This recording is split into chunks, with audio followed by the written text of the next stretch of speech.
Hello and welcome to a special Thursday bonus episode of the Excel Still More podcast. I am still your host, Chris Emerson, and I am still here to encourage you with tips and strategies to help you grow in your walk with God and build stronger relationships. Every once in a while, I'll release a shorter episode like this to give you some extra encouragement. Thank you for joining in. Let's get started. Hey, welcome back to the second bonus Thursday episode of 2022, where I ask for just 10 minutes of your time to try to share a principle that you can use today and heading into the weekend. I've been wanting to talk to you about the Rabshakeh for several weeks now. I tried to put it at the end of the Russian judge episode and it wouldn't fit, and then I thought maybe it fits better at the end of the soundtrack episode, but once again, there just wasn't time. But I think maybe this is for the best, because I can flesh out the story here and then connect it back to what we talked about before. Before we do that, let me tell you something I'm committed to throughout this year. I have several opportunities, if the Lord wills, to do some preaching and lecturing in or near major cities. So the week before those meetings, I'm going to drop bonus episodes and take like 2 minutes and tell you where I'm going to be. If you live in that area and you would like to come and worship with us, you're more than welcome. Or if you have friends and family nearby who might enjoy the Christian fellowship, it might be an option for them. Next weekend, on March 4th, 5th, and 6th, I have plans to be in Brandon, Florida, preaching for the Brandon Church of Christ just east of Tampa. It will be my first time to be with that church, and I'm really excited about it.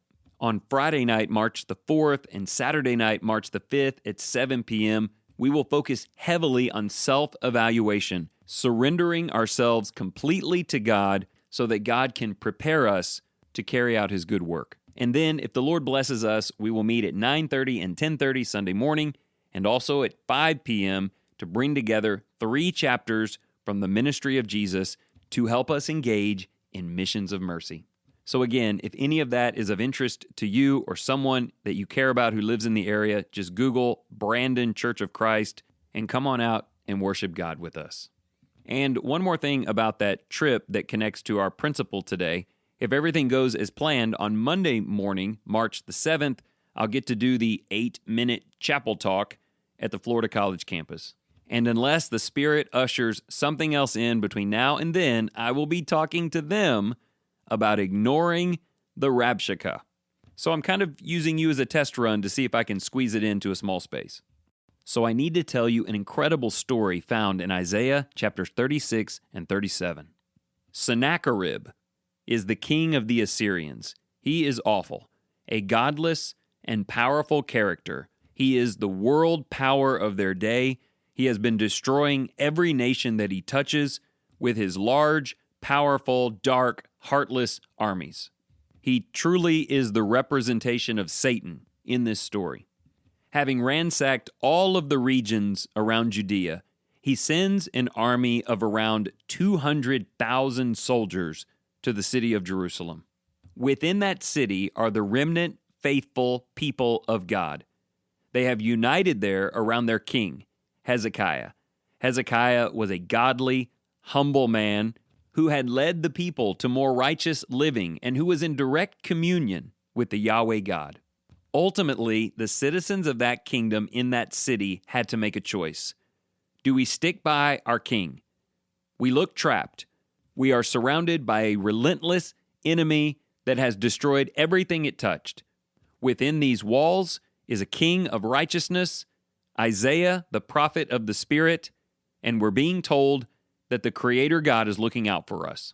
Now, as you hear me say that, you might be thinking, obviously you stand by God.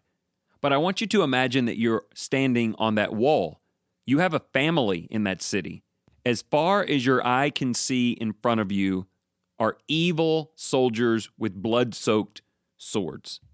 And then they send a messenger up to the gate. He is an official of Sennacherib who carries the title Rabshakeh.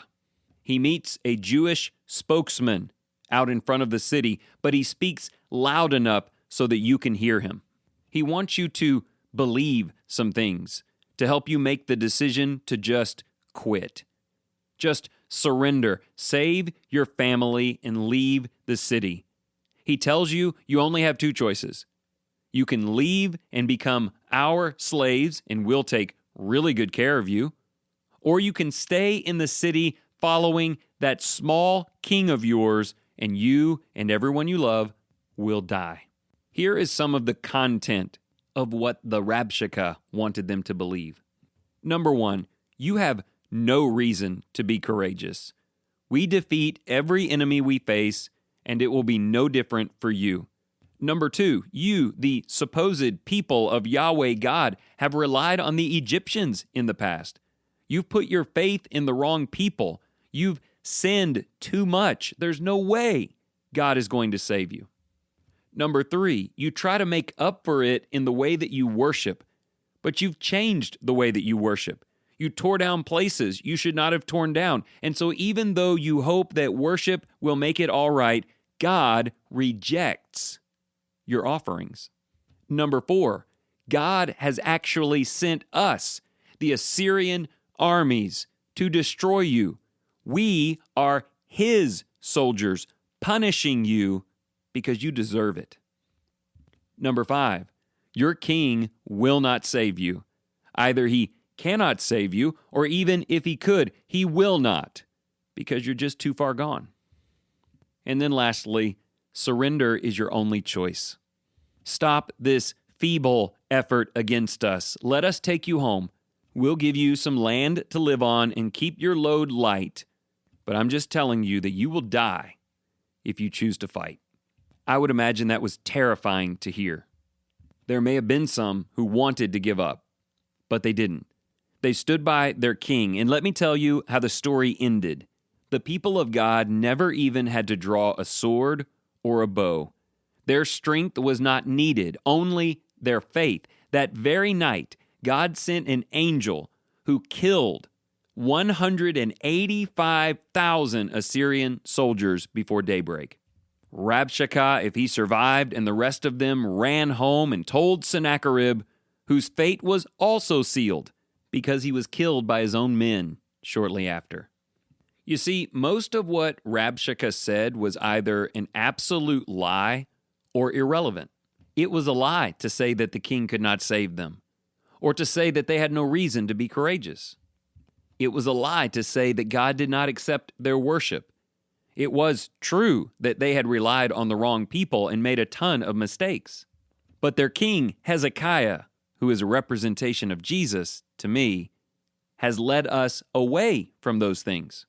He has revived us by His holiness. And now it's just a matter of ignoring those voices and standing by the Lord. So here's my question for you today. Who is the Rabshakeh in your life? Is it a group of people, maybe even a church, that tells you you've done too much, you've gone too far, and God is against you? Is it one particular person in your life who seeks, like the Russian judge, to tear you down with lies or things that are irrelevant in Jesus? Or maybe, just maybe, the Rabshakeh telling you that you are not enough in your life is you. That is a broken soundtrack. Having faith in the Lord means trusting Him, but it also means disregarding, ignoring, and giving no weight to anyone who tries to convince you that giving up is your only option. God is not asking you to defeat the enemy. He's asking you to trust that He can defeat the enemy. And you need to have absolutely zero tolerance for anyone, even your own voice, that tries to convince you otherwise. Make this a weekend of believing in the promises of Christ, facing the fears in your life, and ignoring the Rabshakeh.